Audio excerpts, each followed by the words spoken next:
এই জন্য আমরা বলতে চাই, আমরা ভারতকে ভয় পাই না। ওসমান হাদির মতো অসংখ্য যুবককে যদি জীবন দিতে হয়, আমরা জীবন দিতে রাজি আছি। আগামী নির্বাচনে, আগামীর বাংলাদেশে ভারতের কোনো আধিপত্য আর আমরা দেখতে চাই না। যারা ভারতকে সন্তুষ্ট করে, ভারতের সাথে আতাত করে, ভারতের সাথে চুক্তি করে যদি কেউ ক্ষমতায় আসার ষড়যন্ত্র করে, এদেশের মানুষ তাদেরকে জুতা পেটা করে বঙ্গোপসাগর থেকে পার করে দেবে। বিশ্বাস করেন মুসলমান, এই 54 বছর পরে আল্লাহ আমাদের জন্য যে প্ল্যাটফর্ম তৈরি করে দিয়েছেন, বাংলাদেশের ইতিহাসে এত বড় প্ল্যাটফর্ম আর কোনোদিন তৈরি হয়নি। এতদিন যারা নাস্তিক ছিল, যারা মুরতাদ, টেলিভিশনের পর্দায় তারা বলতো হুজুরদের মধ্যেই যত মারামারি, হুজুরদের মধ্যেই তো মিল নাই, হুজুররা একজন হুজুর আর একজনের বিরুদ্ধে ফতোয়া দেয়, হুজুররা ঠিক হলেই তো বাংলাদেশ ঠিক হয়ে যেত, তারা ক্ষমতায় যেত। এখন কিন্তু আর এই কথা বলার সুযোগ নাই। বাংলাদেশের সমস্ত বড় বড় আলেম, 8টি ইসলামী দল তারা একত্র হয়েছে, হুজুররা কিন্তু আর হুজুরের বিরুদ্ধে ফতোয়াবাজি করে না। কথা বলেন ঠিক কিনা? আল্লাহ রাব্বুল আলামিন সম্ভাবনা করে দিয়েছেন, আল্লাহ রাব্বুল আলামিন প্রেক্ষাপট তৈরি করে দিয়েছেন। এদেশের সমস্ত আলেম যারা এক কাতারে এক প্ল্যাটফর্মে দাঁড়িয়েছেন, এজন্য আমাদের জন্য আগামী 26 সাল হচ্ছে, আমরা বিশ্বাস করি, কোরআন বিজয়ের সাল। কথা বলেন ঠিক কিনা? আমরা জাগ্রত আছি, দেশের মানুষ ঘুমায় নাই। যে দেশের মানুষ, যে দেশের মহিলারা ছোট্ট বাচ্চা নিয়ে জুলাই আন্দোলনের শরিক হয়েছিল, ওই দেশের মা বোনেরা প্রয়োজনে আবার রাস্তায় নামবে। আবার আগামীর বাংলাদেশে যদি নির্বাচন নিয়ে, আলেমদেরকে নিয়ে, ওলামাদেরকে নিয়ে, কোন যুবককে নিয়ে আবার ষড়যন্ত্র করা হয়, আমরা ঘরে ঘরে প্রতিরোধ গড়ে তুলব। কথা বলেন ঠিক কিনা? আল্লাহর জমিনে দিন প্রতিষ্ঠার জন্য, কোরআন আনাদেরকে ক্ষমতায় নেওয়ার জন্য কারা কারা কাজ করবেন? দুই হাত তুলে আল্লাহকে দেখায়। নারায়ে তাকবীর, নারায়ে তাকবীর। আল কোরআনের আলো, আজকের মাহফিল। এই আয়াতে আল্লাহ রাব্বুল আলামিন 3টা আমলের কথা বলছেন। একজন মুমিনের দৈনন্দিন জীবনে 3টা আমলের কথা আল্লাহ উল্লেখ করেছেন। ইন্নাল্লাযীনা ইয়াতলুনা কিতাবাল্লাহ, নিশ্চয়ই যারা কোরআন তেলাওয়াত করে, ও আকামুস সালাত, যারা নামাজ কায়েম করে, ও আনফাকু মিম্মা রাযাকনাহুম, আমি তাদেরকে যে রিজিক দিয়েছি তা থেকে ব্যয় করে, সিররান ওয়া আলানিয়াতান, প্রকাশ্যেও ব্যয় করে, গোপনেও ব্যয় করে, ইয়ারজুনা তিজারাতান। এই 3টা কাজ যারা করলো, দৈনন্দিন জীবনে কোরআন তেলাওয়াত করা, নামাজ কায়েম করা এবং গোপনে প্রকাশ্যে দান করা, এই 3টা কাজ যারা করলো, আল্লাহ বলেন ইয়ারজুনা তিজারাতান, তারা আল্লাহর সাথে এমন একটা বিজনেস করলো, এমন একটা ব্যবসা করলো, লাং তাবুর, যেই ব্যবসায় কোনোদিন লোকসান হবে না। বলেন না সুবহানাল্লাহ। শুধু তাই নয়, লিওয়াফিয়াহুম উজুরাহুম, আমি তাদের প্রতিদানকে, তাদের বিনিময়কে, তাদের মজুরিকে বাড়ায় দেই, ওয়াজিদাহুম মিন ফাদলি। আর কোরআনের এই যে 3টা গুণের কথা আল্লাহ বললেন মুমিনদের, এই 3টা গুণ যদি কারোর মধ্যে থাকে, আমি তাদের সম্মান আর ইজ্জতকেও বাড়ায় দিই। সুবহানাল্লাহ বলবেন না? সংক্ষিপ্ত সময়ে আমরা 3টা পয়েন্ট নিয়ে একটু আলোচনা করব। প্রথম বিষয় হচ্ছে কোরআন তেলাওয়াত করা।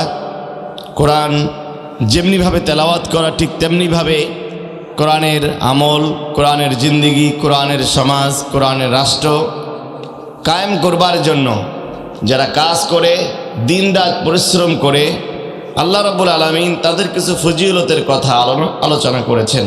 অর্থাৎ যারা কোরআন পড়ে, কোরআন প্রতিষ্ঠার কাজ যারা করে, তাদের 1 নম্বর ফজিলত হলো, যখন তারা কোরআন শোনে, কোরআন তেলাওয়াত করে, আল্লাহ তাদের ঈমানটা বৃদ্ধি করে দেন।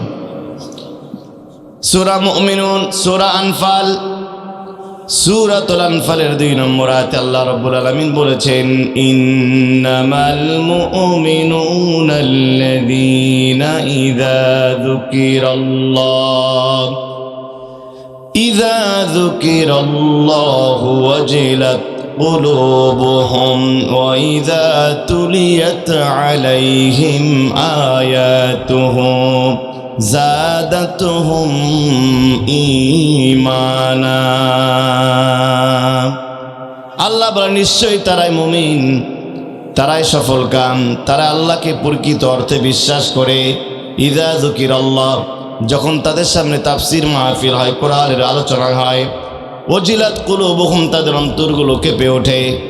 ওয়া ইযা তুলিয়াত আলাইহিম আয়াতুহু, আর যখন তাফসীর মাহফিলে, ওয়াজ মাহফিলে, জুমার খুতবায় আমার আয়াতগুলো তেলাওয়াত করা হয়, তাদের ঈমানটা বৃদ্ধি পেয়ে যায়। মিঠা পুকুরের মুসলমানেরা, এখন প্রশ্ন আসতে পারে, হুজুর ঈমানে তো নাই, বাড়বে কেমনে? কথা বলেন না কেন? অনেকের ঈমানে তো নাই, আবার তাদের ঈমান বাড়বে কিভাবে? এই পৃথিবীর প্রত্যেকটা কাজের একটা সিরিয়াল আছে। এই যে আমি কথা বলতেছি, এরপরে প্রধান মেহমান আসবেন, প্রধান বক্তা প্রথমে কথা বলেন নাকি শেষে কথা বলেন? কথা বলেন না কেন? এরপরে অজু আগে নাকি নামাজ আগে? আগে অজু করতে হয়, তারপরে নামাজ পড়তে হয়। বিবাহ আগে নাকি সন্তান আগে? আগে বিবাহ তারপরে সন্তান। এইটা যদি উল্টা হয়, বিবাহ হওয়ার আগে যদি কারো সন্তান হয়, সন্তানটা যেরকম অবৈধ, অজু করার আগে যদি কেউ নামাজ পড়ে, নামাজটা যেরকম অবৈধ, ঠিক একইভাবে ঈমান আনার আগে আর একটা কাজ আছে। এই কাজটা যদি কেউ না করে, তার ঈমানটাও অবৈধ হয়ে যায়। ঈমান আনার আগে আর একটা কাজ আছে, ঈমান আনার একটা পদ্ধতি আছে। প্রত্যেকটা কাজের যেরকম একটা পদ্ধতি সিস্টেম চালু আছে দুনিয়ায়, ঈমান আনার পদ্ধতি আল্লাহ রাব্বুল আলামিন কোরআনুল কারীমের সূরা আল বাকারার 256 নম্বর আয়াতে চমৎকার করে বলছেন। আল্লাহ রাব্বুল আলামিন বলেন, ফামান ইয়াকফুর বিত্তাগুতি ওয়া ইউমিন বিল্লাহ ফাকাদ ইসতামসাকা বিল উরওয়াতিল ওয়ুসকা লা ইনফিসামা লাহা আল্লাহু সামিউন আলিম। আল্লাহ বলেন, অতঃপর ফামান ইয়াকফুরু বিত্তাগুত, যদি প্রকৃত অর্থে নিজেকে ইমানদার বলে দাবি করো, মারা গেলে কবরের মধ্যে শান্তিতে থাকতে চাও, ইমানদার বলে কিয়ামতের দিন উঠতে চাও, জান্নাতের মালিক হতে চাও, ঈমান আনার আগে আর একটা কাজ করতে হবে। ফামান ইয়াকফুর, তোমাকে অস্বীকার করতে হবে, তালাক দিতে হবে, বাদ দিতে হবে, মাইনাস করতে হবে বিত্তাগুত, তাগুতকে জীবন, পরিবার, সমাজ, রাষ্ট্র থেকে তাগুতের সমস্ত আইনগুলোকে তালাক দিতে হবে। তাগুত কাকে বলে? 5টা জিনিসের নাম তাগুত। ওই ব্যাখ্যায় আমি যেতে চাই না, শুধু এতটুকু বলতে চাই, যে পদ্ধতির মাধ্যমে, যে কাজের মাধ্যমে, যে আইনের মাধ্যমে মানুষ আল্লাহর আইন মানতে পারে না, যারা নিজেরা আল্লাহর আইন মানে না এবং যারা মানুষকেও আল্লাহর আইন মানতে দেয় না, তারাই হলো তাগুত। কথা বলেন ঠিক কিনা? আমার ভাইরা, যারা তাগুত মুক্ত ঈমান এখনো করতে পারেন না, ঈমানটাকে তাগুত থেকে মুক্ত করতে পারেন নাই, মসজিদে যারা আল্লাহর আইন মানেন, ফজরের নামাজ কিয়ামত পর্যন্ত বলেন তো 2 রাকাতের জায়গায় ফরজ নামাজ কি 3 রাকাত কোনোদিন হবে নাকি? কথা বলেন না কেন? আচ্ছা বলেন তো, এই ফজরের নামাজ ফরজ 2 রাকাত কার আইন? চিৎকার করে বলেন না কেন, কার আইন? এটা আল্লাহর আইন। দুনিয়ার কোনো ইমাম, কোনো খতিব, কোনো মুফতি, কোনো মুয়াজ্জিন, কোনো মুহাদ্দিস, কোনো ইমাম কোনো দিন এই আইনের মধ্যে দাড়ি, সেমিকোলন, ফুল স্টপ দেওয়ার কোনো সুযোগ কারো নাই। যেই লোকটা সারা জীবন মসজিদে গিয়া ফজরের নামাজ 2 রাকাত পড়ে, এটা আল্লাহর আইন, ওই লোকটাই যখন মসজিদ থেকে বেরিয়ে যায়, তখন এমন নেতার পিছনে স্লোগান দিচ্ছে, অমুক নেতার চরিত্র ফুলের মতো পবিত্র, যেই নেতা সারা মাসে নামাজ পড়ে না 1 ওয়াক্ত। কথা বলেন না কেন? আপনি মসজিদে মানলেন আল্লাহর আইন, সারা জীবন ফজরের নামাজ 2 রাকাত পড়লেন আল্লাহর আইন দিয়া, কোরআন দিয়া। একই ব্যক্তি যখন বেরিয়ে যাচ্ছেন, রাজনীতি করতেছেন, ব্যবসা করতেছেন, বাণিজ্য করতেছেন, সব জায়গায় তখন ব্রিটিশের আইন মানতেছেন, অন্য অন্য জায়গাগুলোতে আল্লাহর আইন মানতে পারতেছেন না। মনে রাখবেন, একসাথে 2টা কাজ হয় না। যে কোনো একটা কাজ আপনাকে করতে হবে, হয়তোবা মানুষের আইন মানতে হবে অথবা আল্লাহর আইন মানতে হবে, মাঝখানে থাকার কোনো সুযোগ নাই। যদি মাঝখানে থাকেন, তার নাম হলো মুনাফিক। কথা বলেন ঠিক কিনা? আমার মিঠাপুকুরের মুসলমানেরা, বলবেন হুজুর আমার ইমানটা পাকাপোক্ত আছে কিনা, আসলে আমি ইমানদার কিনা, আমার ইমানের মধ্যে তাগুত আছে কিনা, এইটা আমি বুঝবো কিভাবে? এটা মাপার কি কোনো যন্ত্র আছে নাকি? মিঠাপুকুরের মুসলমানেরা, এই পৃথিবীর প্রত্যেকটা কাজের একটা যন্ত্র আছে, প্রত্যেকটা জিনিস মাপার একটা যন্ত্র আছে। যখন বৃষ্টিপাত হয়, কত সেন্টিমিটার বৃষ্টি হলো, এইটা মাপার যন্ত্রের নাম হলো রেইন গেজ। রেইন গেজ দিয়া যারা আবহাওয়াবিদ, যারা আবহাওয়া নিয়ে পড়াশোনা করেন, আবহাওয়াবিদ যারা, তারা বলতে পারেন কত সেন্টিমিটার বৃষ্টি আজকে হলো। যখন ভূমিকম্প হয়ে যায়, ভূমিকম্প মাপার যন্ত্রের নাম হলো Richter scale. Richter scale seismograph দিয়ে ভূমিকম্পের মাত্রা নির্ণয় করা যায়। সমুদ্রের মধ্যে কত পানি আছে, কত গভীরতা আছে, এইটা মাপার নাম হলো ফ্যাদোমিটার।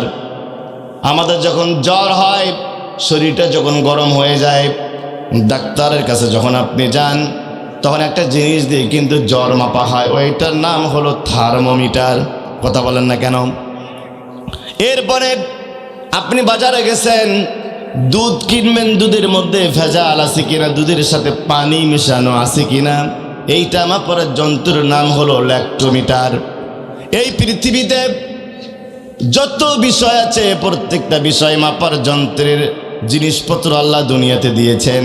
মুসলমানদের সব থেকে বড় সম্পদ হলো ইমান।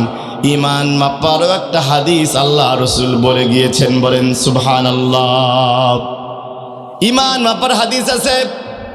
এই হাদিসটা যদি আপনি জানেন, সত্যিকার অর্থে মুসলিম শরীফের হাদিস, হাদিসটা যদি আপনি একটু হৃদয়ঙ্গম করেন, কলিজা দিয়ে শোনেন, দিলের কান দিয়ে শোনেন, আপনি বুঝতে পারবেন আসলে আপনার ইমান আছে কিনা। ইমান যদি না থাকে তাহলে আপনি কোন পর্যায়ে আছেন জানতে পারবেন। রসুল বলেন, মান রাআ মিনকুম মুনকারান ফালিয়ুগিরহু বিয়াদিহি। মুসলমানদের মধ্যে কার ইমান আছে আর কার ইমান নাই? যার ইমানটা সব থেকে ভালো, যার ইমানটা ফার্স্ট ক্লাস, যে এ প্লাসের ছাত্র, গোল্ডেন প্লাসের ছাত্র, তার ইমানটা এত শক্তিশালী, এত মজবুত, দুনিয়ার যখনই কোনো অন্যায় দেখে, দুনিয়ার যেখানে কোনো চাঁদাবাজি দেখে, টেন্ডারবাজি দেখে, জুয়া দেখে, মদ দেখে, নেশা দেখে, মদ দেখে, গানের আড্ডা দেখে, যাত্রা দেখে, যৌতুক দেখে, পৃথিবীর প্রান্তে প্রান্তে যেই জায়গায় সে কোনো অশ্লীলতা দেখে, অন্যায় দেখে, অবিচার দেখে, মুহূর্তের মধ্যে হাত দিয়ে সেটা বন্ধ করে দেয়। মিঠাপুকুরের মুসলমানেরা, মিঠাপুকুরে তো অসংখ্য মসজিদ আছে, বলেন তো এখানে মন্দির বেশি নাকি মসজিদ বেশি? কথা বলেন না কেন? হিন্দু বেশি নাকি মুসলমান বেশি? এরপরেও বলেন তো, বাজারে বাজারে, রাস্তার মোড়ে মোড়ে মানুষ মদ গাঁজা খায় কি খায় না? কথা বলেন না কেন? অশ্লীল গান টেলিভিশনে, চায়ের স্টলে চলে কি চলে না? এখন আপনি মনে করেছেন আপনি ফার্স্ট ক্লাস ইমানদার হব, আমি সর্বোচ্চ নাম্বার পেয়ে জান্নাতে যেতে চাই, আমার ইমানটাকে প্লাস বানাতে চাই। আপনি চাইলেই কি মদের আড্ডায় গিয়ে তাদের মদ থেকে বিরত রাখতে পারবেন নাকি? কথা বলেন না কেন? আপনি বিরত রাখতে পারবেন না। এর কারণ হলো, সরকার বলেছে কোনো এলাকায় যদি 100 জনের বেশি মদ পানকারী ব্যক্তি থাকে, তাদের বয়স যদি 18 প্লাস হয়ে যায়, সরকার তাদেরকে মদ পান করার জন্য লাইসেন্স দিতে পারে। আপনি যখন কোনো নেশাখোরকে, মদ পানকারীকে যখন জনসম্মুখে তাকে হাত দিয়ে মারবেন, যেহেতু হাত দিয়ে মারাটা হলো ফার্স্ট ক্লাস ইমানদারের কাজ, হাত দিয়ে মারতে গিয়ে ওই মদারু জেলখানায় যাবে না। ওই মদারু জেলখানায় না গিয়ে বিপরীত পক্ষে ওই মদারুরাই মামলা করে আপনাকে জেলখানায় পাঠানোর ব্যবস্থা করবে। কথা বলেন না কেন? আপনি কোনো অপরাধ তো করেন নাই। রসুল একটা হাদিস মানতে গিয়েছিলেন, মাত্র হাদিস মানতে গিয়া আপনাকে জেলখানায় যাওয়া লাগবে। এর কারণ হলো, এই কথা শুধু মুখে বললে হবে না। কোটি কোটি বাংলাদেশ 16 কোটি মানুষ যদি বলে মদ বন্ধ হবে, বিশ্বাস করেন মুসলমান কিয়ামত পর্যন্ত বন্ধ হবে না। জাতীয় সংসদে একজন এমপি দ্বারা যদি বলে আগামীকাল থেকে এই বাংলাদেশের কোনো এলাকায়, কোনো অঞ্চলে, কোনো ইউনিয়নে, কোনো ওয়ার্ডের মধ্যে মদ যেহেতু খারাপ, মদ খেলে পরে মানুষ সেন্টিমেন্টাল হয়, হুঁশ থাকে না, সমাজে বিশৃঙ্খলা সৃষ্টি হয়, আর এদেশে মদ চলতে দেওয়া যায় না। যদি মাননীয় স্পিকার বলেন আপনার বক্তব্য সঠিক, এই বিলটা জাতীয় সংসদে পাশ হলো, বিশ্বাস করেন 24 ঘন্টার মধ্যে এদেশে মদ বন্ধ হওয়া সম্ভব কি সম্ভব নয়? তার মানে হলো আপনি চাইলেও ফার্স্ট ক্লাস ইমানদার কি হতে পারবেন নাকি? কথা বলেন না কেন? আপনি চাইলেও এই দেশে এই তাগুতের আইনে, ব্রিটিশের তৈরি করা আইন দিয়া ফার্স্ট ক্লাস ইমানদার হওয়া সম্ভব নয়। ফার্স্ট ক্লাস ইমানদার যদি আমরা হতে চাই, জাতীয় সংসদে মদের বিরুদ্ধে আইন দরকার আছে নাকি নাই? আমার ভাইরা ভেরি ক্লিয়ার। বিশ্বাস করেন মুসলমান, এই 54 বছর পরে আল্লাহ আমাদের জন্য যে প্ল্যাটফর্ম তৈরি করে দিয়েছেন, বাংলাদেশের ইতিহাসে এত বড় প্ল্যাটফর্ম আর কোনোদিন তৈরি হয়নি। এতদিন যারা নাস্তিক ছিল, যারা মুরতাদ, টেলিভিশনের পর্দায় তারা বলতো হুজুরদের মধ্যেই যত মারামারি, হুজুরদের মধ্যেই তো মিল নাই, হুজুররা একজন হুজুর আর একজনের বিরুদ্ধে ফতোয়া দেয়, হুজুররা ঠিক হলেই তো বাংলাদেশ ঠিক হয়ে যেত, তারা ক্ষমতায় যেত। এখন কিন্তু আর এই কথা বলার সুযোগ নাই। বাংলাদেশের সমস্ত বড় বড় আলেম, 8টি ইসলামী দল তারা একত্র হয়েছে, হুজুররা কিন্তু আর হুজুরের বিরুদ্ধে ফতোয়াবাজি করে না। কথা বলেন ঠিক কিনা? আল্লাহ রাব্বুল আলামিন সম্ভাবনা করে দিয়েছেন, আল্লাহ রাব্বুল আলামিন প্রেক্ষাপট তৈরি করে দিয়েছেন। এদেশের সমস্ত আলেম যারা এক কাতারে এক প্ল্যাটফর্মে দাঁড়িয়েছেন, এজন্য আমাদের জন্য আগামী 26 সাল হচ্ছে, আমরা বিশ্বাস করি, কোরআন বিজয়ের সাল। কথা বলেন ঠিক কিনা? মিঠাপুকুরের মুসলমান, এই কোরআন বিজয়ের সাল শুধুমাত্র সামিয়ানার নিচে আল্লাহু আকবার, নারায়ে তাকবীর, জাতীয় সংসদে কোরআনের আলো জ্বালো, এই কথা বললেই কিন্তু হবে না। একজন দ্বীনের সৈনিক হিসাবে ইমানটাকে যদি আমরা ফার্স্ট ক্লাস বানাতে চাই, নিজের থেকে, নিজের খরচে, নিজের পকেটের টাকা খরচ করে দিন বিজয়ের জন্য, কোরআন বিজয়ের জন্য কাজ করার দরকার আছে নাকি নাই? আমরা কারা কারা চাই? দু হাত তোলেন তো দেখি। নারায়ে তাকবীর, নারায়ে তাকবীর। আল কোরআনের আলো, আজকের মাহফিল। বিরত হচ্ছেন ভাইরা? ইমানদারদের ইমান মাপার হাদিসের মধ্যে ফার্স্ট ক্লাস হলো যার ইমানটা সব থেকে ভালো, ইমানটা ফার্স্ট ক্লাস। অন্যায় দেখলে তিনি হাত দ্বারা প্রতিবাদ করেন, ওই কাজটা বন্ধ করে দেন। আর এইটা শরিয়া আইন ছাড়া, ইসলামী আইন ছাড়া জাতীয় সংসদে কোরআনের বিল পাস না হওয়া পর্যন্ত সম্ভব নয়। দ্বিতীয় নম্বরে রসুল বলেন, ফাইল্লাম ইস্তাতি ফাবিলিসানিহি, হাত দিয়ে বন্ধ করার ক্ষমতা তোমার নাই, শক্তি সামর্থ্য তোমার নাই, তুমি অন্তত মুখ দ্বারা সেটা প্রতিবাদ করো। তুমি মুখ দিয়েও প্রতিবাদ করতে পারো না, তা কারণ তোমার জীবনের ভয় আছে, তোমাকে হত্যার হুমকি দেওয়া রাখতে পারে। তাহলে অন্তত ফাইল্লাম ইস্তাতি ফাবিকলবিহি, হাত দিয়ে প্রতিবাদ করতে পারো নাই, মুখ দিয়ে প্রতিবাদ করতে পারো নাই, অন্তত অন্তর দিয়ে ওই কাজটা শুধু প্রতিবাদ করলে হবে না, সমাজ থেকে দূর করার জন্য পরিকল্পনা গ্রহণ করার দরকার আছে নাকি নাই?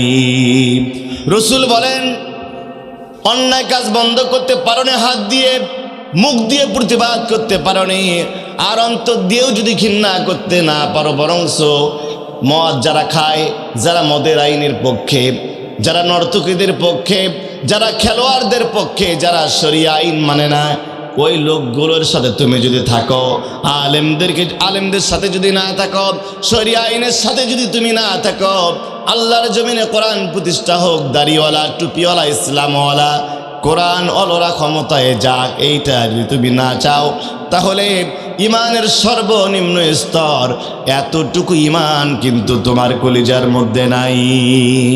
আছে নাকি? হাত দিয়েও বাধা দিতে পারলেন না, মুখ দিয়েও বাধা দিতে পারলেন না, অন্তত উচিত ছিল আমি কোরআনওয়ালাদের সাথে থাকবো, দিন বিজয়ের পক্ষের শক্তির সাথে থাকবো। এতটুকু সুযোগ যদি আপনি নিতে পারেন, রসুল বলেন এর বাইরে ইমানের আর কোনো শাখা নাই। আমার ভাইরা, কোরআনুল কারীম যদি আমরা তেলাওয়াত করি, কোরআনের বিজয় প্রতিষ্ঠার জন্য কাজ করি, আমাদের 1 নম্বর ফজিলত হলো, গুরুত্ব হলো, আমাদের ঈমানটা বৃদ্ধি করে দেবেন কে? 2 নম্বর, যদি আমরা কোরআন পড়ি, কোরআনের সমাজ গড়ার জন্য কাজ করি, আল্লাহ আমাদের মর্যাদার সম্মানকে বাড়ায় দেবেন। সুবহানাল্লাহ বলবেন না? সূরা ফাতিরের 30 নম্বর আয়াতে আল্লাহ বলছেন, লিউওয়াফিয়াহুম উজুরাহুম ওয়া ইয়াজিদাহুম মিন ফাদলি। আল্লাহ বলেন, যদি কোরআন পড়তে পারো, কোরআনের আইন মানতে পারো, কোরআন আইন প্রতিষ্ঠার জন্য যদি কাজ করতে পারো, লিউওয়াফিয়াহুম উজুরাহুম, আমি তোমাদের বিনিময়কে পরিপূর্ণভাবে দিয়ে দিব, ওয়া ইয়াজিদাহুম মিন ফাদলিহি, আর তোমাদের ইজ্জত আর সম্মানকে বাড়ায় দিব। এর বাস্তব প্রমাণ দেখেন, শহীদ শরীফ ওসমান হাদি মাত্র আপনার 33 থেকে 34 বয়সের একজন টকবগে যুবক। খুব বেশি টাকার মালিক তিনি নন, লম্বায় 5 ফুটের খুব বেশি লম্বা তিনি নন, 5 ফুট 4 ইঞ্চির বেশি তিনি নন। কেন এত সম্মান আল্লাহ তাকে দিলেন? এশিয়া মহাদেশে বড় বড় 5টা জানাজা হয়েছে, 5টা জানাজার মধ্যে অন্যতম একটা জানাজা হচ্ছে শরীফ ওসমান হাদির জানাজা। এই পৃথিবীর এমন কোন মুসলমান নাই, স্বৈরাচার ছাড়া, বেঈমান ছাড়া, কালপিরির ছাড়া, মুনাফিক ছাড়া, যার অন্তরের মধ্যে ওসমান হাদির জন্য কান্না আসে নাই। কথা বলেন না কেন? এই বাংলাদেশে অসংখ্য নেতা আছে, অসংখ্য যুবক আছে, যারা শহীদ হয়েছেন, জীবন দিয়েছেন, এত ভাইরাল তো হন নাই, মানুষের মনের মধ্যে এত জায়গা তো দখল করতে পারেন নাই। শরীফ ওসমান হাদি কেন এত সম্মান আল্লাহ বাড়ায় দিলেন? বড় বড় জুলাই যোদ্ধা টাকার কাছে তারা বিক্রি হয়েছেন, কিন্তু শরীফ ওসমান হাদি বারবার তাকে টাকার অফার করা হয়েছে, অনেক বড় বড় ক্ষমতার তাকে লোভ দেখানো হয়েছে, বারবার তাকে হত্যার হুমকি দিয়েছে। সবগুলোকে পরোয়া না করে, সবগুলো উপেক্ষা করে ইনসাফের পক্ষে, মানবতার পক্ষে, কল্যাণের পক্ষে, আল্লাহর আইনের পক্ষে তিনি অবস্থান নিয়েছিলেন। কোরআনের পক্ষে থাকার কারণে আল্লাহ তার সম্মান থেকে দেশ থেকে বিদেশের মধ্যে সম্প্রসারিত করে দিয়েছেন। শুধু তাই নয়, পারিবারিক জীবনে খোঁজ নিয়ে দেখেন, শহীদ শরীফ ওসমান হাদি, তার বাবা একজন ভাইস প্রিন্সিপাল ছিলেন একটা ফাজিল মাদ্রাসার, তার বড় ভাই এক মাদ্রাসার প্রিন্সিপাল। শুধু তাই নয়, বাংলাদেশের যত গণমাধ্যম, যত জাতীয় গণমাধ্যমগুলো আছে, সবাই তার স্ত্রীর একটা পিকচার নেওয়ার জন্য চেষ্টা করেছে অনেকবার, অনেক ভিডিও ফুটেজ নেওয়ার জন্য অনেক চেষ্টা করেছে। বাংলাদেশের কোনো গণমাধ্যম, কোনো ক্যামেরাম্যান সিঙ্গেল একটা ফটো কিন্তু তার স্ত্রীর কেউ নিতে পারে নাই। আমার ভাইরা, একজন মানুষের সম্মান কখন বাড়ে, একজন মানুষের জন্য কান্না কখন আসে, একজন মানুষের জন্য মানুষ দিল থেকে কখন কান্না করে, আপনি হয়তো বা জানেন না। তার স্ত্রী এত বড় একজন পর্দানিসীন, এত বড় ভাইরাল একজন মানুষের স্ত্রী একটা স্পিচ, একটা বক্তব্য মিডিয়া তার নিতে পারে নাই। তার পারিবারিক জীবনে তার পরিবারের মধ্যে ইসলাম ছিল, বাবার মধ্যে ইসলাম ছিল, মায়ের মধ্যে ইসলাম ছিল, পরিবারটা ইসলামী পরিবার ছিল, দিন কায়েমের একটা পরিবার ছিল। আল্লাহ রাব্বুল আলামিন কোরআন মানার কারণে, কোরআনের সাথে থাকার কারণে শরীফ ওসমান হাদির সম্মানকে আল্লাহ আকাশ চুম্বি করে দিয়েছেন। কথা বলেন ঠিক কিনা? হঠাৎ করে হয় নাই। এজন্য মুসলমান সত্যিকার অর্থে যদি আমরা আমাদের কপালকে সুপ্রসন্ন করতে চাই, আমাদের ভাগ্যের যদি পরিবর্তন করতে চাই, এই দেশটা বারবার যারা দুর্নীতিতে চ্যাম্পিয়ন করেছিল, আপনারা সবাই অবগত আছেন, একটা নির্দিষ্ট সময় দেশটাকে প্রায় 5 বার দুর্নীতিতে চ্যাম্পিয়ন করেছিল একটা দল, একটা গোষ্ঠী। ওরা এখন আবার তারাই নাকি আবার দুর্নীতিমুক্ত বাংলাদেশ গড়বে, তারাই নাকি চাঁদাবাজ মুক্ত, টেন্ডারবাজ মুক্ত, সুদ মুক্ত দেশ গড়বে। এই কথা তো আপনাদের মুখে মানায় না, এই কথা একমাত্র মানায় আলেম এবং দাড়ি টুপিওয়ালাদের পক্ষে। এর কারণ হলো, আপনি খোঁজ নিয়ে দেখেন, একজন মুয়াজ্জিন মাত্র 5,000 টাকা বেতনে চাকরি করে, মুয়াজ্জিন ওষুধ কেনার জন্য পকেটের মধ্যে টাকা নাই, স্ত্রী অসুস্থ, সন্তানের পরীক্ষার ফি দিতে হবে, মায়ের ওষুধ কিনতে হবে, বাবার ওষুধ কিনতে হবে, হাজার অভাব। তার মধ্যে মাগরিবের সময় মুয়াজ্জিন মসজিদের ডান বাক্সের টাকাগুলো গণনা করে, ঈশার সময় গণনা করে, 1 টাকার হেরফের করে না, অথচ তার হাত দিয়ে হাজার হাজার টাকার হিসাব হয়। কথা বলেন না কেন? বেতন পায় মাত্র 5,000 টাকা, অসংখ্য অভাব, অসংখ্য কষ্টের মাঝে থাকার পরেও যেই লোকগুলো, যে আলেমেরা, যেই কোরআনওয়ালারা 1 টাকার দুর্নীতি করে না, ওই টাকার দিকে এক নজর চোখ তুলেও তাকায় না। আমরা বিশ্বাস করি ওই রকম কোরআনওয়ালাদের পক্ষেই এদেশের যাবতীয় সম্পদগুলো আমানত। কথা বলেন ঠিক কিনা? আমার মুসলমান, সত্যিকার অর্থে যদি আমরা আমাদের ভাগ্যের পরিবর্তন করতে চাই, এই কোরআনের বিজয়, কোরআনের সাথে থাকার দরকার আছে নাকি নাই? আমি এই কথাটা প্রায় মাহফিলে বলে থাকি। আপনি নামাজ পড়তে গেছেন, আমাদের দেশের মসজিদগুলোতে যখন নামাজ পড়তে যাই, দেখবেন আমাদের সিজদার কাতারের সামনে কিন্তু জুতার বাক্স দেওয়া থাকে। থাকে কি থাকে না?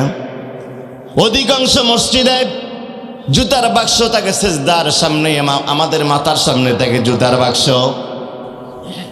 আমার 100 টাকার বার্মিজ জুতা, 80 টাকার বার্মিজ জুতা, এই জুতাটা আমরা কিন্তু বাইরে রাখতে পারি না। তার কারণ চোরের ভয় আছে নাকি নাই? জুতার দাম কিন্তু মাত্র 80 টাকা।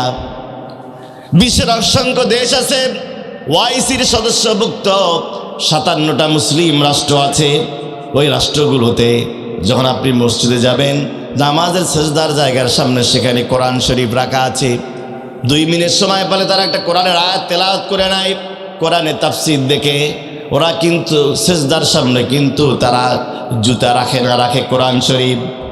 সৌদি আরবে যান, মাগরিবের আজান হয়ে গিয়েছে, কোটি কোটি টাকার স্বর্ণের দোকান খোলা, কোনো শাটার নাই, কোনো তালা দেওয়া নাই, কোনো লক করা নাই, শাটার খোলা। মালিকও নামাজে গেছে, ক্রেতাও নামাজে গেছে, বিক্রেতাও নামাজের মধ্যে গেছে, সিকিউরিটি নামাজের মধ্যে গেছে। দোকান খোলা, কোটি কোটি টাকার স্বর্ণ পড়ে আছে। চোর কিন্তু চোখ তুলে সম্পদের দিকে তাকাবার কোনো সাহস নাই। তার কারণ সৌদি আরবে চলে বলেন তো কার আইন? আমার ভাইরা, ওই দেশে কোটি কোটি টাকার স্বর্ণের দোকান খোলা, কোনো চোর সেদিকে তাকাবার কোনো সাহস করে না। আর আপনার আমার দেশে 80 টাকার বার্মিজ জুতাও কিন্তু চোরের হাত থেকে নিরাপদ নয়।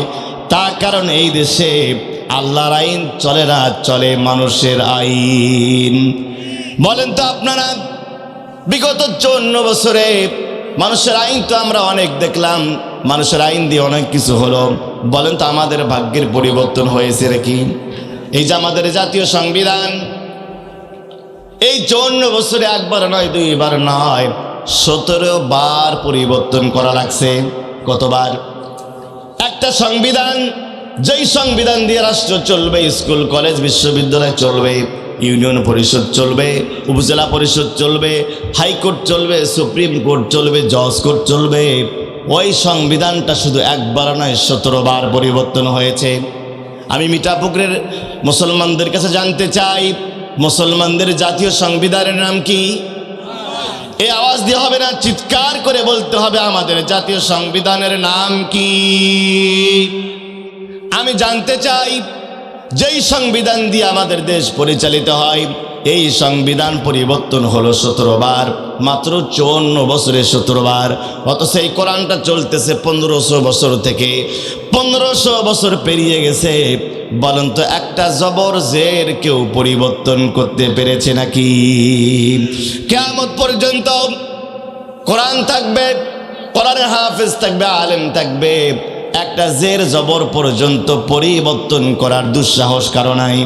এই জন্য যেই সংবিধান প্রত্যেক বছর পরিবর্তন হয়, 5 বছর পর পর পরিবর্তন হয়, ওই সংবিধান দিয়ে মানুষের ভাগ্যের পরিবর্তন সম্ভব নয়। চুরি, ডাকাতি, ছিনতাই, রাহাজানি, ধর্ষণ, চাঁদাবাজি টেন্ডারবাজি বন্ধ করা সম্ভব নয়। ওই সংবিধান দিয়ে সম্ভব, যেই সংবিধান 1500 বছর থেকে চলতেছে, একটা জের পরিবর্তন করা যায় নাই। ওই সংবিধান দিয়ে মানুষের ভাগ্যের পরিবর্তন করা সম্ভব। কথা বলেন ঠিক কিনা? এই সংবিধান আমাদের কাছে, আমাদের ঘরে ঘরে আছে নাকি নাই? চিৎকার করে বলতে হবে, আছে নাকি নাই? আগামীর বাংলাদেশে এই সংবিধান চালু হোক, এই সংবিধান দিয়ে ইউনিয়ন পরিষদ, উপজেলা পরিষদ, আমাদের মন্ত্রণালয়গুলো চলুক, জাতীয় সংসদ চলুক। আমরা চাই কি চাই না? কারা কারা চাই? দুইটা হাত উঁচু করে, টান টান করে উঁচু করে আল্লাহকে দেখান। নারায়ে তাকবীর, নারায়ে তাকবীর। আল কোরআনের আলো সংসদে জালো, তোমার নেতা আমার নেতা। বিরক্ত হচ্ছেন ভাইরা? এই কোরআন যদি আমরা মানি, এই কোরআন যদি আমরা ফলো করি, ব্যক্তি, পরিবার, সমাজ, রাষ্ট্রে যদি আমরা এই কোরআনের বিধানগুলো মেনে নেই, 3 নাম্বার আমাদের যে ফজিলতটা হবে, যে আমাদের উপকারটা হবে, কোরআন মানলে আল্লাহ আমাদের রহমতের বৃষ্টি নাজিল করবেন। আল্লাহ আমাদের ব্যক্তি, পরিবার, সমাজ, রাষ্ট্রের মধ্যে আল্লাহ রহমত নাজিল করবেন। আল্লাহ কোরআনে বলছেন, ওয়াইযা কুরিআল কুরআনু ফাসতামিউ লাহু ওয়া আনসিতু লাআল্লাকুম তুরহামুন। সূরা আরাফের 204 নম্বর আয়াত আল্লাহর স্পষ্ট বক্তব্য হচ্ছে, যখন কোরআন তেলাওয়াত করা হয়, কোরআনের আয়াতগুলো পড়া হয়, কোরআনের বিধান যখন চালু হয়ে যায়, আপনি দেখবেন কোরআন যখন তেলাওয়াত করা হবে, লাআল্লাকুম তুরহামুন, তারা যদি চুপ করে শুনতে পারে, ও আনসিত, কোরআন তেলাওয়াতের সময় যদি কোনো শব্দ না করে সাইলেন্ট হয়ে যায়, মনোযোগ দিয়ে, দিলের কান দিয়ে তারা যদি কোরআন শোনে, লাআল্লাকুম তুরহামুন, আল্লাহ তাদের ওপর রহমত আর বরকতের ফাল্গু ধারা নাজিল করে দেন। আমার ভাইরা, কোরআন মানলে, কোরআন পড়লে রহমত নাজিল হয়, বরকত নাজিল হয়। সূরা আরাফের 96 নম্বর আয়াতে আল্লাহ বলছেন, ওয়ালাউ আন্না আহলাল কুরা আমানু ওয়াত্তাকাউ লাফাতাহনা আলাইহিম বারাকাতিম মিনাস সামাই ওয়াল আরদ। আল্লাহ বলছেন, যে কোনো দেশের মানুষ যদি 2টা বিধান মেনে চলতে পারে, 2টা কাজ করতে পারে, ইমান যদি আনতে পারে, তাগুত মুক্ত ইমান, শিরক মুক্ত ইমান, ভেজাল মুক্ত খাঁটি ইমান যদি আনতে পারে আল্লাহর উপরে, ওয়াত্তাকাউ, আর যদি দুনিয়ার কোনো মানুষকে ভয় না করে একমাত্র আল্লাহকে ভয় করতে পারে, আল্লাহর উপরে ইমান আর আল্লাহকে যদি ভয় করতে পারে, আল্লাহ বলেন বারাকাতিম মিনাস সামা, বরকত এক বছর, বারাকাত বহু বছর। আল্লাহ একটা দুইটা নয়, শুধু জমিন নয়, আসমান এবং জমিনের যত রহমত আর বরকতের দরজা সবগুলো ওই দেশের জন্য খুলে দেই। প্রমাণ দেখেন, আফগানিস্তান 20 বছর দেশটাকে লন্ডভন্ড করা হয়েছিল, অর্থনীতিকে ভেঙে চুরমার করে দেওয়া হয়েছিল, পররাষ্ট্রনীতিকে ভেঙে চুরমার করে দেওয়া হয়েছিল, স্কুল কলেজগুলো একাকার করে ফেলা হয়েছিল। 20 বছর আমেরিকান ঘাঁটির মাধ্যমে আফগানিস্তানকে লন্ডভন্ড করে দেওয়া হয়েছিল। যখন সেখানে আলেমরা ক্ষমতায় গেল, ইসলাম যখন ক্ষমতায় গেল, আজকে এই মুহূর্তে আপনি গুগলে সার্চ করে দেখেন, আল্লাহ রাব্বুল আলামিন 260টা খনির সন্ধান আল্লাহ আফগানিস্তানের হাতের মুঠোর মধ্যেই দিয়ে দিয়েছেন। সেখানে পান্নার খনি পাওয়া গিয়েছে। পান্না এত দামি সম্পদ আপনি জানেন না। 1 গ্রাম পান্নার দাম হচ্ছে $20 থেকে $100 পর্যন্ত। 1 গ্রাম পান্নার দাম, 1 গ্রাম পান্নার দাম $20 থেকে $80। আফগানিস্তান যদি এই খনিগুলো ঠিক মতো উত্তোলন করতে পারে, অতি অল্প সময়ের মধ্যে আফগানিস্তান সুপার পাওয়ার একটি রাষ্ট্র হিসাবে বিশ্বের দরবারে মাথা উঁচু করে দাঁড়াবে। বলেন সুবহানাল্লাহ। এর কারণ হলো তারা দুনিয়ার কোনো কাউকে ভয় করে না। আমেরিকা, ভারত, রাশিয়া, চীনের কাছে তারা মাথা নত করে না।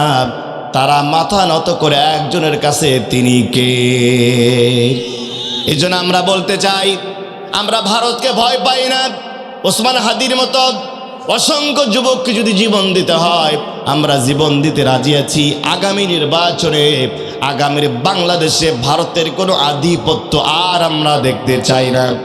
যারা ভারতকে সন্তুষ্ট করে, ভারতের সাথে আতাত করে, ভারতের সাথে চুক্তি করে যদি কেউ ক্ষমতায় আসার ষড়যন্ত্র করে, এদেশের মানুষ তাদেরকে জুতা পেটা করে বঙ্গোপসাগর থেকে পার করে দেবে। এটা আমাদের শরীফ ওসমান হাদি শিখা গেছেন, আবরার ফাহাদ শিখে গেছেন, আবু সাইদ শিখে গেছেন, শহীদ মুগ্ধ আমাদের এ পাঠ দিয়ে গেছেন। জীবন দিব, শহীদ হব, চাকরি হারাবো, জেলখানায় যাব, ফাঁসির মঞ্চেও গিয়ে বলবো নরেন্দ্র মোদীর দেশ ভারত কোনোদিন মুসলমানদের বন্ধু হতে পারে না। আমরা আজকে বলছি যে শরীফ ওসমান হাদি, এক শরীফ ওসমান হাদি চলে গেছে, লক্ষ লক্ষ শরীফ ওসমান হাদি ঘরে ঘরে। এটা আমি বিশ্বাস করি না। আসলে শরীফ ওসমান হাদি একজনই দুনিয়াতে আল্লাহ পাঠিয়েছিলেন। আল্লামা সাইদি তো চলে গেছেন, আমরা কি একজন সাইদি বানাতে পারছি? কথা বলেন, বানাতে পারছেন? শহীদ সোহরাওয়ার্দী চলে গেছেন, শেরে বাংলা চলে গেছেন, নবাব স্যার সলিমুল্লাহ চলে গেছেন। আজ পর্যন্ত এদেশ নবাব স্যার সলিমুল্লাহর মতো, হোসেন শহীদ সোহরাওয়ার্দীর মতো, শেরে বাংলায় ফজলুল হকের মতো, আল্লামা সাইদির মতো সন্তান এদেশ গড়ে তুলতে পারেনি। আমরা সবাই বলছি ওসমান হাদি চলে গেছে, লক্ষ লক্ষ ওসমান হাদির জন্ম নেবে, বিশ্বাস করি না। আমার মুসলমান জাতির শ্রেষ্ঠ সন্তানকে আমাদের রক্ষা করতে হবে। এনসিপির একজন সদস্যকে আবার খুলনায় গতকাল গুলিবিদ্ধ করা হয়েছে। ওরা টার্গেট করেছে আগামীর বাংলাদেশে যখন তারা দেখতে পাচ্ছে এই দেশের ক্ষমতা আলেমদের হাতে যাচ্ছে, কোরআন ওলারা ক্ষমতায় যাচ্ছে, এই কথা টের পাওয়ার পরেই তারা নানামুখী ষড়যন্ত্র করে ইসলামকে কুক্ষিগত করবার জন্য, আলেমদেরকে যেন ক্ষমতায় জিতে না দেওয়া যায়, নানামুখী ষড়যন্ত্র তারা হাতে নিয়েছে। আমরা জাগ্রত আছি, দেশের মানুষ ঘুমায় নাই।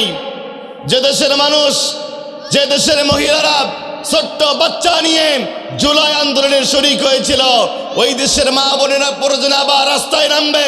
আবার আগামীর বাংলাদেশে যদি নির্বাচন নিয়ে, আলেমদেরকে নিয়ে, ওলামাদেরকে নিয়ে, কোন যুবককে নিয়ে আবার ষড়যন্ত্র করা হয়, আমরা ঘরে ঘরে প্রতিরোধ গড়ে তুলব।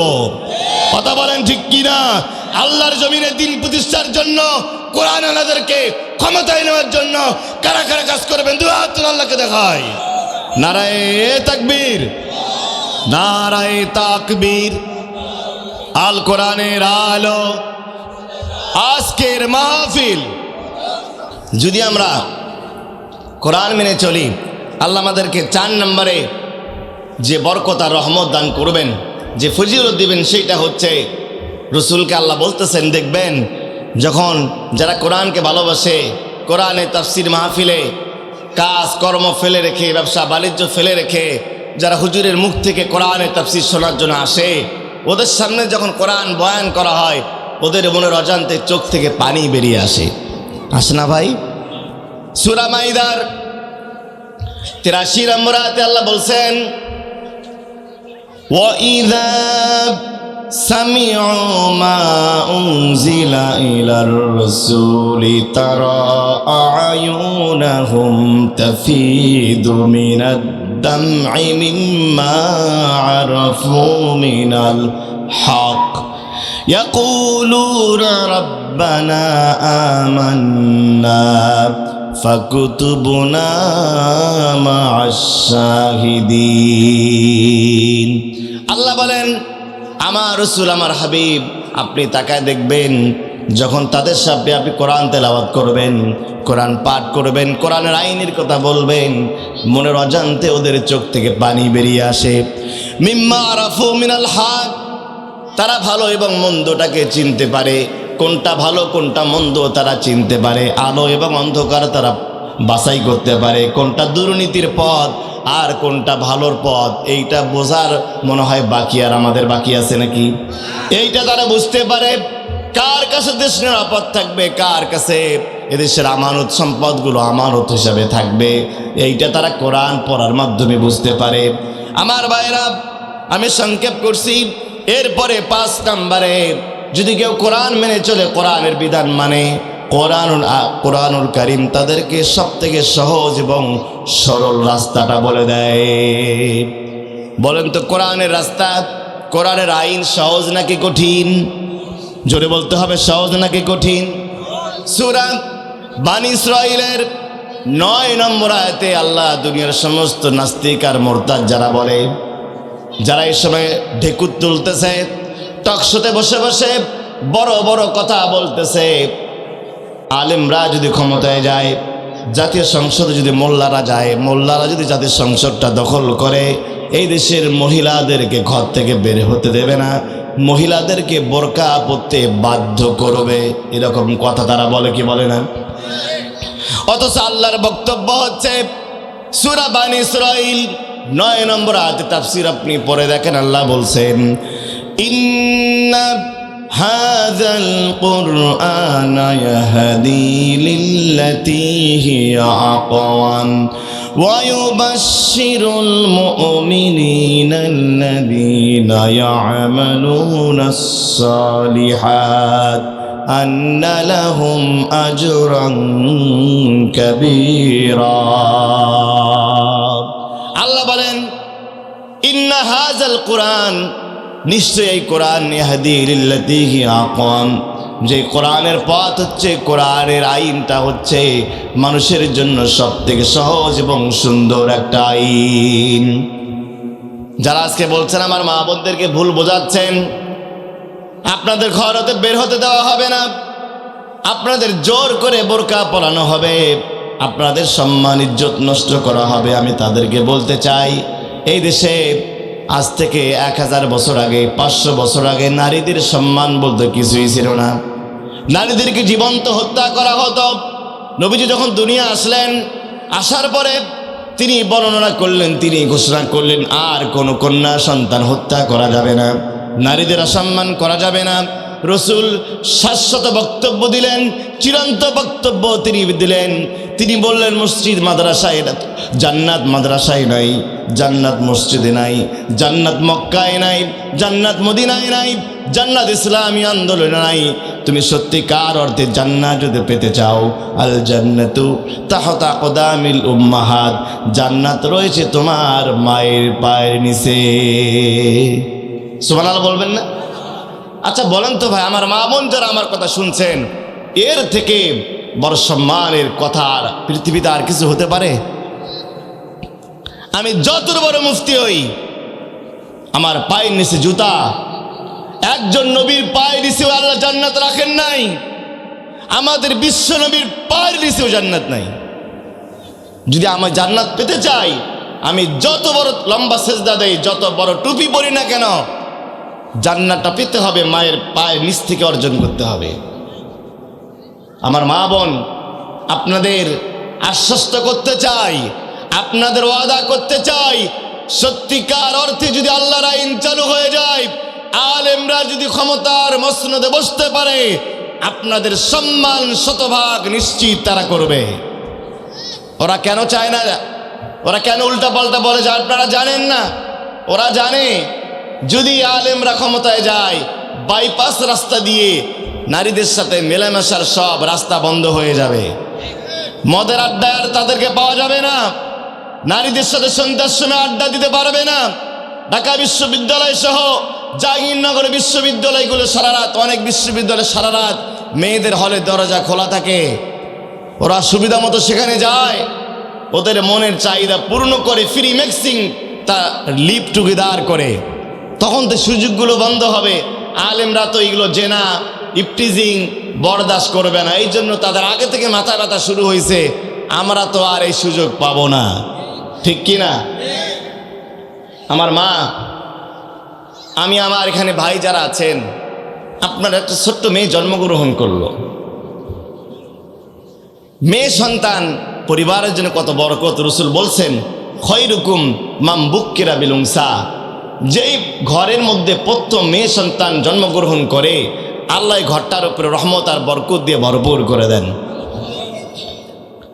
আপনার মেয়েটা জন্মগ্রহণ করলো, আপনি সন্তানকে লালন পালন করলেন, কেজিতে দিলেন, কেজি পাস করলো, আপনি স্কুলে দিলেন, মেয়েটা গোল্ডেনে প্লাস পেল। এরপর আপনি রংপুর সরকারি কলেজে ইন্টারমিডিয়েটে দিলেন সায়েন্স থেকে, মেয়েটা গোল্ডেনে প্লাস পেল। মেয়েটার একটু জ্বর হলেই রংপুরে চলে যান মেয়েটাকে দেখার জন্য। এরকম বাবা কি খেরে নাই? কলিজা থেকে মেয়েকে ভালোবাসেন। এরপরে মেয়েটা ঢাকা বিশ্ববিদ্যালয়ে ভালো একটা সাবজেক্টে চান্স পেল, একটু কিছু হলেই ঢাকায় চলে যান মেয়েটাকে দেখার জন্য, ভালো ভালো রান্না করে নিয়ে যান মেয়েকে দেখার জন্য। হঠাৎ করে একদিন সংবাদ পেলেন যে ঢাকার কিছু বখাটে ছেলে আপনার মেয়েটাকে ধর্ষণ করেছে। এখানে বাবা যারা আছেন, এই কাজের উপরে কেউ কি খুশি হতে পারবেন? পৃথিবীর কোনো বাবা খুশি হতে পারবে? একজন বাবা হিসাবে আপনার কাছে আমার জিজ্ঞাসা, যেই বখাটেরা, যেই কুলাঙ্গারেরা, যেই নেশাখোরেরা, যেই বদমাইশেরা আপনার মেয়ের ইজ্জত নষ্ট করলো, ওদের শাস্তি আপনি কি চান? আমার মনে হয় একজন হিন্দু যারা আমার বক্তব্য শুনছেন, ইসলামী আইনটা যে সবার জন্যই ভালো, সবার জন্যই কল্যাণকারীর জন্য বলছি, একজন বাবা হিন্দু হলেও খ্রিস্টান হলেও ওই ধর্ষণকারী যদি নিজের দলের নেতা হয়, তার ফাঁসি চাবে কি চাবে না? আমার ভাই, আল্লাহর আইন তো এই কথাটাই বলে, আল্লাহর আইন তো এই কথাটাই বলে। যেই মেয়েটাকে ছোট্টবেলা থেকে কোলে কাকে মানুষ করলেন, কলিজার থেকে মেয়েটাকে মহব্বত করলেন, স্কুল কলেজ পাস করালেন, রক্তকে পানি করে মাথার ঘাম পায়ে ফেলে যে মেয়েটার জন্য এত কষ্ট করলেন, ওই মেয়েটাকে যখন কেউ ধর্ষণ করে, পত্রিকায় যখন নিউজ হয়, তখন বাবাও মুখ দেখাতে পারে না, সন্তানটা মুখ দেখাতে পারে না, বাধ্য হয়ে মেয়েটা আত্মহত্যার পথ বেছে নেয়। একজন বাবা হিসাবে একজন ধর্ষিতা পরিবারে, যেই পরিবারে কোনো ধর্ষিতা মেয়ে আছে, ওই পরিবার জানে তাদের রাত আর দিন কেমনে যায়। আল্লাহর কোরআন বলে, ওই বাবার কষ্টটা দুনিয়ার কোনো রাজনীতিবিদ না বুঝলেও বোঝেন কে? ওই মায়ের কষ্ট, ওই ধর্ষিতা মেয়ের কষ্ট দুনিয়ার কোনো নেতা বোঝে না, দুনিয়ার কোনো রাজনীতিবিদ বোঝে না। সব থেকে ভালো বোঝেন যিনি, সে আল্লাহ বলেন, যেহেতু তোমার মেয়েটাকে ওরা কষ্ট দিল, তোমার মেয়ের বাঁচার পথ বন্ধ করলো, ওদের শাস্তি জেলখাসি হলো মৃত্যুদণ্ড, ওদের ফাঁসি, ওদের শাস্তি হলো রজম করা হবে। যদি বিবাহিত হয়, কমর থেকে গেড়ে ফেলা হবে, কমর থেকে বের করে চতুর্দিক থেকে পাথর নিক্ষেপ করা হবে, ওদেরকে হত্যা করা হবে। এখন যারা সুশীল, যারা বুদ্ধিজীবী, আমি বলি তো বুদ্ধিজীবী নয়, বুদ্ধি প্রতিবন্ধী, ডাক্তার জাহিদ নামে একটা টাকলু মাথা বের হয়েছে, ওদের কাজই হলো এগুলো সমালোচনা করা। ওরা বলে এগুলো বর্বরতার আইন, এগুলো অসভ্য আইন, তালেবানের আইন, জঙ্গি আইন। আরে মিয়া, তোমার মেয়েটা যদি কোনোদিন ধর্ষিতা হয়, সেই দিন বুঝবা ওই দিনটা কেমন লাগে, ঠিক কি না? আল্লাহ এর জন্য বলছেন, ইসলামের আইনটা সহজ, কোরআনের আইনটা সহজ। যদি কোরআনের আইনটা চালু হয়ে যায়, এই সুবিধা হিন্দু পাবে, খ্রিস্টান পাবে, বৌদ্ধ পাবে। কোনো খ্রিস্টানের মেয়ে, কোনো হিন্দুর মেয়ে যদি ধর্ষিতা হয়, তার জন্য আইনটা প্রযোজ্য হবে কি হবে না? আমার ভাইরা, 6 নম্বরে কোরআনুল কারীমটা হচ্ছে আল্লাহ রাব্বুল আলামিন সূরা ইউনূসের 57 নম্বর আয়াতে বলছেন, কোরআনুল কারীম যারা মেনে চলে, কোরআন যারা তেলাওয়াত করে, আল্লাহ তাদের রোগ ব্যাধি দূর করে দেন। সুবহানাল্লাহ বলবেন না? এখন মিঠাপুকুরের মুসলমানেরা বলতে পারেন, হুজুর কোরআন তাহলে কি প্যারালাইসিস ভালো করে নাকি? কোরআন তাহলে কি জ্বর মাথা ব্যথা ভালো করে নাকি? আল্লাহ বলেন না, আমার কোরআন যেহেতু মহান একটা কিতাব, আমার কোরআন এত ছোটোখাটো রোগের চিকিৎসা করে না। তার কারণ জ্বরের নাপা ট্যাবলেট আছে, প্যারালাইসিসের চিকিৎসা আছে, গ্যাসের ট্যাবলেট আছে। মানুষের শরীরের পা থেকে মাথা পর্যন্ত প্রত্যেকটা অঙ্গ প্রত্যঙ্গের ডাক্তার বিশেষজ্ঞ এই দুনিয়ায় আছে নাকি নাই? নিউরোলজিস্ট আছে, গ্যাস্ট্রোএন্টারোলজিস্ট আছে, মেডিসিন আছে, অসংখ্য বিষয়ের বিশেষজ্ঞ ডাক্তার আছে। কিন্তু আমি যদি জিজ্ঞাসা করতে চাই, মানুষের জীবনের এমন একটা অঙ্গ আছে, এমন একটা বিষয় আছে, যেই বিষয়ের ডাক্তার কোনোদিন ছিল না, এখনো নাই, কিয়ামত পর্যন্ত আসবে না। সেই জিনিসটার নাম হলো মানুষের অন্তর। অন্তরে ডাক্তার কি মিঠাপুকুরে আছে নাকি? থাকলে একটু আমাকে সন্ধান দেন, আমি তার কাছে যাব। আছে? দুনিয়াতে সব বিষয়ের ডাক্তার আছে, আর আমার কোরআন যেই চিকিৎসা মানুষ করতে পারে ওই চিকিৎসা আমার কোরআন করে না। আল্লাহ বলছেন, ইয়া আইয়ুহান নাস ক্বাদ জাআতুকুম মাউইযাতুম মির রাব্বিকুম ওয়া শিফাউল লিমা ফিস সুদূর। আল্লাহ বলেন, ক্বাদ জাআতকুম মাউইযাতুম মির রাব্বিকুম, ইয়া আইয়ুহান নাস। আল্লাহ বলছেন, বলেন না ইয়া আইয়ুহাল মুমিনুন, ইয়া আইয়ুহাল মুসলিমুন, ইয়া আইয়ুহাল মুত্তাকুন। আল্লাহ বলেন নাই, আল্লাহ বলছেন ইয়া আইয়ুহান নাস। মানুষ পদবাচ্চা বিবেচিত, যারা নিজেকে মানুষ বলে দাবি করে, হতে পারে তুমি খ্রিস্টান, হতে পারো তুমি নাস্তিক, হতে পারো তুমি বেঈমান, হতে পারো তুমি হিন্দু, খ্রিস্টান, বৌদ্ধ, নাসারা। তুমি যদি ক্বাদ জাআতকুম মাউইযাতুম মির রাব্বিকুম, এই কোরআনুল কারীমটা হচ্ছে সমস্ত মানব জাতির জন্য, সমস্ত মানবতার জন্য আল্লাহর পক্ষ থেকে একটা উপদেশ। 2 নম্বর, ওয়া শিফাউল লিমা ফিস সুদূর। এখানে অনেক উলামায়ে কেরাম আছেন, সদরুন মানে অন্তর, সদরুন মানে বক্ষ। আল্লাহ বহু বচন ব্যবহার করেছেন সুদূর। মানুষের অন্তরের মধ্যে যত রোগ থাকে, স্বামী স্ত্রীর মতো দ্বন্দ্ব দুনিয়ার কেউ বোঝে না, লজ্জায় এই দ্বন্দ্বের কথা কাউকে বলতে পারে না। স্ত্রীর সাথে স্বামীর ঝগড়া। গতকাল একটা মাহফিলে গেলাম, একজন আলোচক তিনি হঠাৎ করে বললেন, বয়ান করার পরে তার একজন ভাগ্নি হঠাৎ করে তিনি বিষ খেয়েছেন, স্বামী স্ত্রী দ্বন্দ্ব করে। স্বামী স্ত্রীর মতো দ্বন্দ্ব কেউ বোঝে না, স্বামী স্ত্রীর মধ্যে মিল মহব্বত নাই, বাবার সন্তানের মধ্যে মিল মহব্বত নাই। রাত 3টা বাজে, বাবা ঘড়ির দিকে দেখতেছেন, আমার সন্তানটা এখনো ঘরের মধ্যে ফিরে নাই। সন্তানকে ফোন দেয়, বাবা তুমি কোথায়? সন্তানের ফোন নম্বরটা বন্ধ। আধা ঘন্টা পরে আবার দেখেন, না আমার ছেলেটা এখনো ঘরের মধ্যে ফেরে না। একবার পায়চারি করে, একবার ঘড়ির দিকে তাকায়, আর একবার দরজার বাইরে যায়, রাস্তার দিকে যায়, কিন্তু সন্তান ফেরে না। রাত 4টার সময় দেখতে পেলেন তার সন্তান যখন ঘরে আসলো, চোখগুলো বড় বড় কালো কালো কালো হয়ে গেছে, আর সন্তানের মুখ থেকে মদের গন্ধ পাওয়া যায়। একজন বাবাকে এই দৃশ্য দেখার পরে সুস্থ থাকতে পারেন নাকি? ওই বাবা মানসিকভাবে ভেঙে পড়েন। বাবা একজন সম্মানিত মানুষ, কিন্তু ছেলে মেয়ের কারণে তার সম্মান নষ্ট হচ্ছে। এই যে অন্তরের মধ্যে যত কষ্ট, দুনিয়ার কাউকে বলা যায় না। আল্লাহ বলেন, তুমি যদি কোরআনটা পড়তে পারো, কোরআনটা সহি করে তেলাওয়াত করো, কোরআনের বিধান যদি মেনে চলো, দিন কায়েমের তুমি যদি সৈনিক হয়ে যাও, তোমার অন্তরের মধ্যে যত রোগ আর কষ্ট, সমস্ত রোগগুলোকে শেফা দান করবেন কে? সত্যিকার অর্থে যদি আমরা কোরআনুল কারীমের তেলাওয়াত যদি করতে পারি, কোরআনুল কারীমের প্রতিনিয়ত তেলাওয়াত যদি করতে পারি, আমাদের অন্তরের রোগগুলোকে ভালো করে দেবেন কে? আমার ভাইরা, 7 নাম্বার, কোরআনুল কারীম যদি তেলাওয়াত করা হয়, কোরআনুল কারীম যদি পড়া হয়, রাসূল বলছেন, মান ক্বারা হারফাম মিন কিতাবিল্লাহি ফালাহু হাসানাতুন ওয়াল হাসানাতু বিআশরি আমসালিহা লা আকুলু আলিফ লাম মিম হারফুন বাল আলিফুন হারফুন ওয়া লামুন হারফুন ওয়া মিমুন হারফুন। হুজুর বলছেন, পৃথিবীর একটাই কিতাব কোরআনুল কারীম ছাড়া দ্বিতীয় আর কোনো কিতাব নাই, যেই কিতাবের একটা অক্ষর পড়লে 10টা নেকি পাওয়া যায়। সুবহানাল্লাহ বলবেন না? একটা হরফ পড়বেন, কোন ব্যক্তি যদি পড়ে আল্লাহ,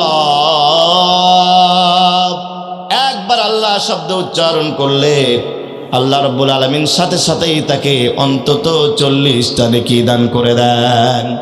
আমি এই জন্য পরামর্শ দেই, সন্তানের নাম আব্দুল্লাহ রাখবেন। আল্লাহর কাছে 2টা নাম সব থেকে প্রিয়, আব্দুল্লাহ এবং আব্দুর রহমান। আব্দুল্লাহ শব্দটা কোরআনের মধ্যে আছে। ঈসা আলাইহিস সালাম বলেছিলেন, ক্বালা ইন্নী আবুদুল্লাহ, আমি গোলাম কার? চিৎকার করে বলেন তো, আমরা গোলাম কার? আমি গোলাম আল্লাহর।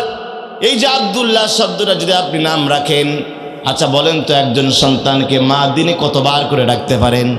হিসাব আছে নাকি? একজন মা ওই সন্তানকে যতবার তিনি আব্দুল্লাহ বলে ডাকবেন, আব্দুলের মধ্যে 3 অক্ষর, আল্লাহর মধ্যে 4 অক্ষর, মোট 7টা অক্ষর। কোন আল্লাহর বান্দা এবং বান্দি যতবার আব্দুল্লাহ করে ডাকবে, ততবার 70টা করে নেকি দান করবেন কে? ওই আব্দুল্লাহকে তার মা ডাকবে, তার বাবা ডাকবে, তার দাদা ডাকবে, তার স্কুলের শিক্ষক, বিশ্ববিদ্যালয়ের শিক্ষক ডাকবে। যতবার যারাই ডাকবে ততবার করে 70টা করে নেকি পাওয়া যাবে। আমি তো মনে করি যদি আমরা ইসলামী নামগুলো রাখি, আব্দুল্লাহ নাম রাখি, শুধু নামের সওয়াব দিয়ে একজন মা বাবা জান্নাতি হতে পারেন কি পারেন না? শুধু নামের সওয়াব দিয়েই তিনি জান্নাতি হতে পারেন। আমার ভাইরা, কোরআনুল কারীমের তেলাওয়াতের ফজিলত হচ্ছে কিয়ামতের দিনে কিতাবটা আমাদের জন্য সুপারিশ করবে। 9 নাম্বার, যারা কোরআন পড়ে তারা আল্লাহর পরিবারভুক্ত। 10 নাম্বার, কোরআনুল কারীমের যারা হাফেজ হবে আল্লাহ তাদেরকে 6,666 তলা জান্নাত দান করবেন। 11 নাম্বার, সত্যিকার অর্থে যদি আমরা বৈষম্যহীন একটি কল্যাণকর মানবিক বাংলাদেশ গড়ে তুলতে চাই, এই কোরআনের পক্ষে আলেমদের পক্ষে থাকার দরকার আছে নাকি নাই? সূরা ইব্রাহিমের আল্লাহ বলছেন, সূরা ইব্রাহিমের মধ্যে কিতাবুন আনজালনাহু ইলাইকা লিতুখরিজান নাস মিনাজ জুলুমাতি ইলান নূর। আল্লাহ বলছেন এই কিতাবটা এমন একটা কিতাব, কিতাবুন আনজালনাহু ইলাইকা, এটা আপনার উপর আমি নাজিল করেছি, লিতুখরিজান নাস মিনাজ জুলুমাত।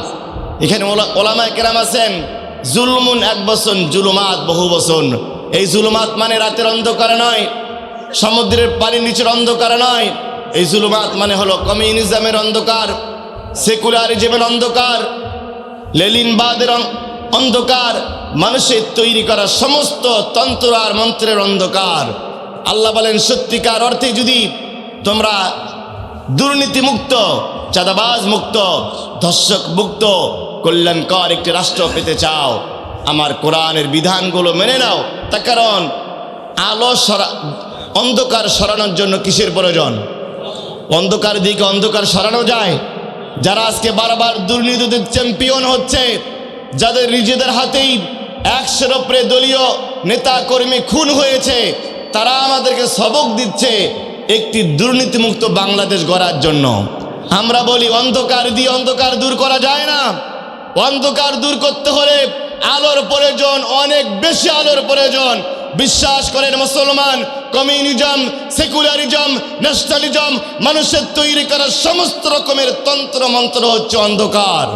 যদি সত্যিকার অর্থে আমরা অন্ধকার থেকে বেরিয়ে এসে কল্যাণের পথ, আলোর পথ পেতে চাই, এই কোরআনের আলোর দরকার আছে না নাই?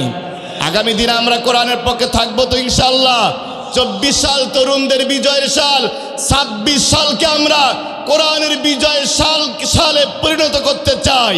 কারা কারা চাই? দুই হাত তুলে আল্লাহকে দেখাই। নারায়ে তাকবীর, নারায়ে তাকবীর। আল কোরআনের আলো, তোমার নেতা আমার নেতা। আজকের মাহফিল